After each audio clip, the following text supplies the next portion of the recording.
আজকে তোমাদেরকে একটা মজার গল্প বলবো। গল্পের নাম খাইছে, ডাইনো আবার আইছে।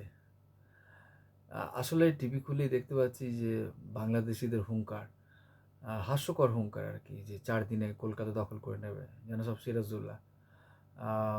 সেভেন সিস্টার দখল করে নেবে, কোন দিন বলবে গোটা ভারতটাই দখল করে নেবে। এই নানা রকম হাস্যকর বাংলাদেশি মন্তব্য শুনতে শুনতে হঠাৎ করেই মজার গল্পটা মনে পড়ে গেল। গল্পটা বাংলাদেশি গল্প।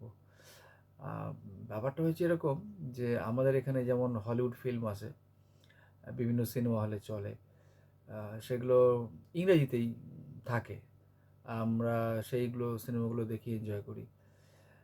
তো ডাইনোসরকে নিয়ে সিনেমা যেগুলো তৈরি হয়েছিল, জুরাসিক পার্ক, ঠিক সেরকমই আরেকটা পার্ট 2, ডাইনোসর রিটার্ন, তৈরি হয়েছিল। তো সারা পৃথিবীতে এই বইগুলো রিলিজ হয়েছিল, চলেছিল বেশ, মানুষ এনজয় করেছিল। তো এই ডাইনোসর রিটার্ন বাংলাদেশেও আসে, বিভিন্ন প্রেক্ষাগৃহে, মানে সিনেমা হলে বইগুলো চলছিল। কিন্তু মজার ব্যাপার, সেখানকার মানুষের বোধগম্য যাতে হয়, মানে বুঝতে সুবিধা হয়, সেই জন্য আম, আহ, সিনেমাটাকে বাংলায় ডাব করা হয়েছিল। এবং বেশ ডাবিংটা মজাদার, যেহেতু বাংলাদেশে বেশিরভাগ মানুষই বাংলা ভাষায় কথা বলে। তো সিনেমাটার নাম ছিল ডাইনোসর রিটার্ন।